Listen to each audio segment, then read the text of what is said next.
Hey everyone, I'm going to endeavor to try to do a video. It's Saturday evening, the 24th of March, and as much as I've tried not to, I finally caught a cold. I don't think I have the flu, but it caught up on me these last couple of days with gigs, running in and out, loading gear while still sweating.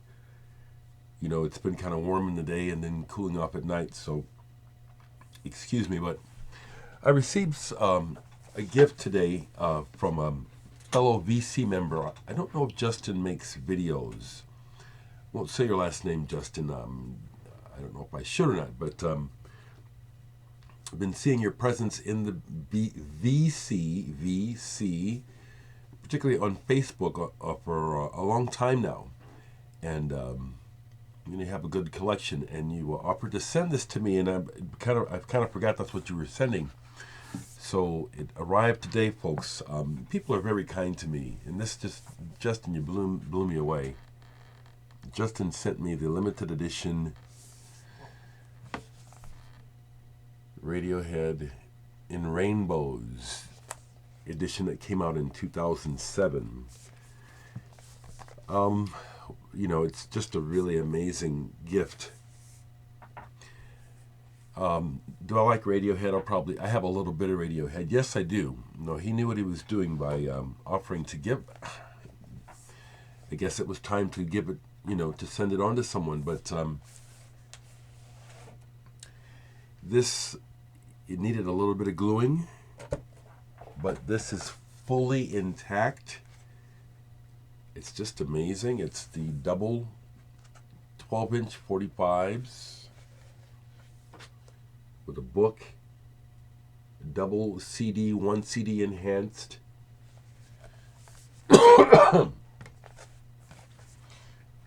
Justin, I can't thank you enough. What a beautiful gift. I just decided to go ahead and just try and give thanks for this now. Been so busy. Tomorrow, Sunday, often I try to do my videos in the mornings. Tomorrow, if I work it out right, I have 3 rehearsals and a show Monday. Busy day tomorrow. Thank you everyone for your nice feedback. I am very excited about opening for Chrome next week and hope that I'll be feeling better. Excuse me, pardon me, sorry about that. But while I'm at it, let me just grab some Radiohead. I have some Radiohead.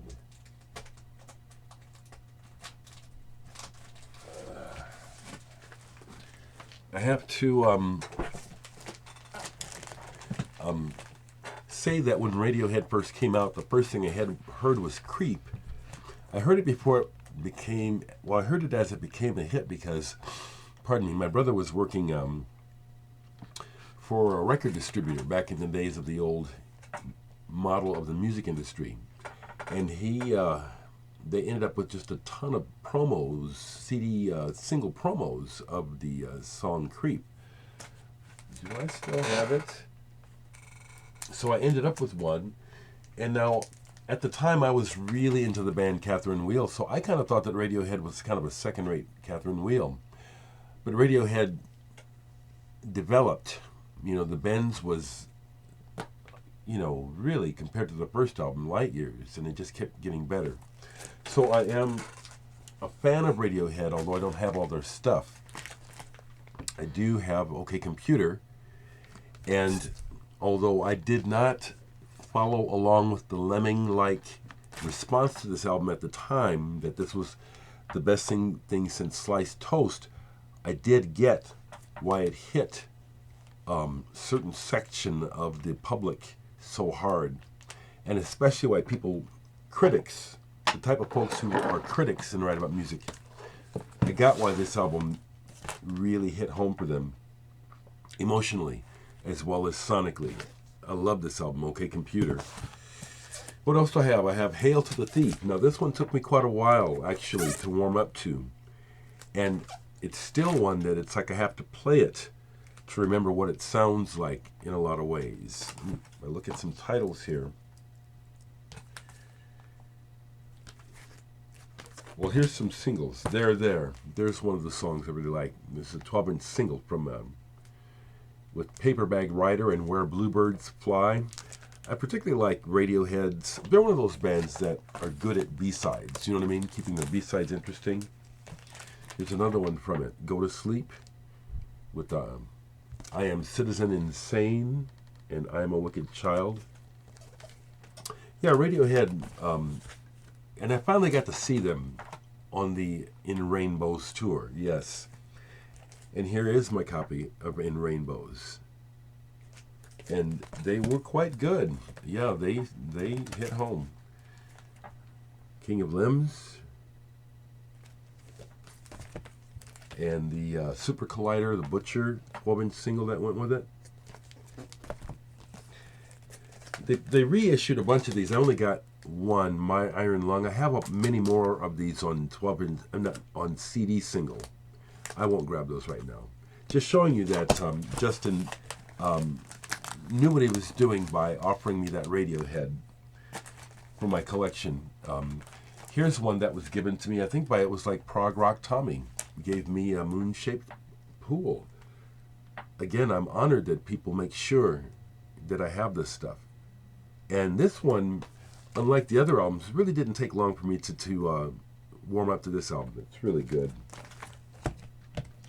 Some 12-inch singles, Knives Out. I love the artwork on these as well. Pyramid Song. And then they put out a series of remix singles. Some of y'all remember those? And I liked them, so I went ahead and took my time and got all of them. It took me a while. I didn't get them all at the same time, but I got all these. Matter of fact, back in the day when I got it, one of these really hit me hard, and I made a video about it because it just spontaneously brought tears to my eyes because it was connecting with something I was feeling, not what he was saying, but the sound of it. I think it's Give Up the Ghost. I think it's this one. When I'm done with the video, I'll play it. Sorry, I'm not going to play these because, again, this would be copyright material for sure. But I got all these. And I have to, I think it's Give Up the Ghost, one of the remixes of that. And then there's 3 more of them. So I got them all. How many were there? 7 total of these. 2, 3, 4, 5, 6, 7. Yeah. So yeah, I like Radiohead. Thank you very, very much, Justin. Thank you so much. Before I go, I'll been in and out of bed today trying to rest up and get rid of this mess, but I was online, and Lavelle Carter, who's a VC member and makes videos, was showing that he had found Zeit by Tangerine Dream, which I do have, but it made me want to pull Phaedra by Tangerine Dream. And this is just really, really remarkably, I think, really remarkably good. I like the early Tangerine Dream the best. So I played this one too, Alpha Centauri. This is their second album. I think this is 1971. Love this early stuff. Very, I don't know, the word that comes to mind is phantasmagoric. So I'd mentioned to you that I'd gotten some records. Well, what I meant is that as a result of my record sale here and things going well, excuse me, oh, I'm so sorry. I decided to take a stack and go to Almost Music and do some trading. And I traded and got a couple things that I had been, well, I always have stuff I want. Centipede, Septober Energy, produced by Robert Fripp, led by Keith Tippett, centered around a Canterbury English group of musicians. I used to have the original American version of this on RCA. You know, again, one of those records I sold. This is a really nice reissue of it on Klimt with the original cover that when it came out on RCA Neon. This is a trip. It's not easy listening at all. It's a journey. It's like It's like Keith is taking through the musicians through phases of some sort. September energy. This is intense. This is really good. I was really happy to get that and add that back. I got a couple more. Let me. Finally got. Excuse me. A modern contemporary music series record. I've been wanting one of these for a while. They're always expensive. But the series on the Philips label of avant-garde and modern contemporary music, this is an album by the Le Percussion de Strasbourg, doing compositions by Gilbert Ami and Habenstock Ramati. The ones that I've really eyed usually go for 80 to 100 and plus bucks. Xenakis and stuff like that. Pierre Henry with these shiny covers. So this one was within my grasp of trade. The recording and the execution here is rather academic. Excuse me. Seemingly some of these compositions really are about exploring composition, exploring what can be done with a range of instruments. This does kind of come off like that. It's not real exciting, but I'm really happy to have this in my collection. I got, I think, at least one more. Let's listen to a few. Right? Oh, I got two more. One was again a reclaim, but a reissue. I'm so sorry. Joyride, Friend Sound. Once again, this is one that way back in the day when it didn't sell and became a cutout almost immediately, I was able to get a copy. Now, I liked it, but I ended up selling it. This is a reissue. Joyride is, in essence, Paul Revere and the Raiders minus Paul Revere. This is very much sound collage, jamming, but pretty tasteful. So I was happy to get this. The new edition, although it's old stuff, but I missed this when it came out a couple of years ago. Light in the Attic put out this Karen Krog compilation album. The Norwegian jazz singer, also avant-garde, don't just sing. I became familiar with her through her work with Terry Ripdahl. She's very adventurous. I mean, she's got a lovely voice, but was doing stuff with ring modulators and experimental stuff early in the day. This is just black vinyl. There are colored vinyl versions of this, but this is a double album. I noticed that this one, when it was released, it's like people don't like this, apparently, because there's 50 plus copies of this for sale alone on Discogs. And when I posted this online on Facebook, sure enough, I got one person saying that they didn't get it or they just thought it was lukewarm. I challenge you to listen again. Now, I'll give you this. Her version of A Love Supreme by John Coltrane is a bit much for me. It's really naked, and she's just kind of professing her faith. So that's one where I can pass on that. But overall, this is really good. And her version of We Could Be Flying, which was originally released by Michael Colombier on his Wings album back in the 70s. Wonderful song, sung by Lanny Hall on the original. Her version is also really good. She named an album after it. So glad to add this to my collection. There's some records for you. Records sitting out here. You know, I was listening to some Brian Eno, Fractal Zoom remixes, Moby remix, and some other guys. A little bit dated, but still enjoyable. Patrick Forgas, French musician, drummer. Very much influenced by Robert Wyatt. Sounds like him vocally, but musically this is fantastic. Especially side 2, My Trip. Sidelong, progressive, jazz, rock, feast. I won't call it a masterpiece. I'll call it a feast. Cocktail, fantastic. 1977 for this one. Hadn't played this in a while. I'll keep going. Hard rock from the early 70s. Frantic.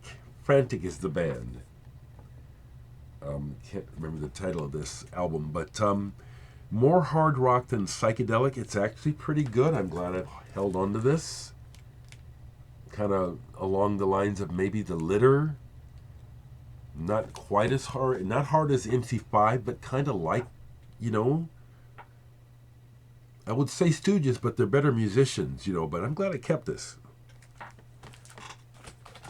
Played this, Italian progressive rock, jazz rock band Fusion. This is one of their harder to listen to albums, Event 76. It's a live recording, and they're doing a lot of improvisation, a lot of really in-your-face, kind of jarring stuff that is can be unsettling and even irritating. But the thing is, it's worth listening, getting through it. This features the some guests. Steve Lacy, the jazz saxophonist. If you're familiar with Steve Lacy, you know when he plays, it's not to be missed. He's on here. Paul Litton is on here on percussion as well. Frankly, I did find myself skipping some of the heavier parts where it's the Demetrios Stratos does a couple things vocally on here where he's just doing this repeat thing. And it's like, well, whatever the purpose of it is just now is just irritating. So I skip over it to the next part that features Steve Lacy, and those are the juicy parts for me. Excuse me, sorry. Michael Puig, Stigmata, a composer who I looked up and then forgot what I found. But I've had this album for a long time because it's part of the Big Actuel series. This is minimalist, modern contemporary classical music. There's a lot of space. It reminds me of stuff by Luciano Berio and John Cage. I do actually like this. This one is not real potent, but this is pretty good. Stigmatas. I think I'm saying that right, by Michael Puig. I used to have this original. Stupidly sold it and got another reissue. Wire 154. Apparently this is being reissued again with all these extras. I'd love to get those, but thankfully I was smart enough to keep the extra single that came with the original. When I bought it when it first came out, the UK, and as you know, the limited edition came with an extra single, which I did keep. In my opinion, this is really a post-punk masterpiece, and it has been a big influence on me, actually. In that Mojo magazine that John Dawson gave me, I was reading reviews, and it mentioned this Hector Zazu Bikaye CY1 album that they made. I have the 12-inch from it, but they really go on about it in the review, and I said, I haven't listened to this, let me play it. And I have to agree that they got it right. This does not sound like it was made in 1981 or 82. Afrobeat, it could be made today. This is real good. Really good. Mpasi Yam Pamba. Good stuff. Good stuff. Good stuff. Okay. Let me stop there. That's a long video. All right. I'll talk to you.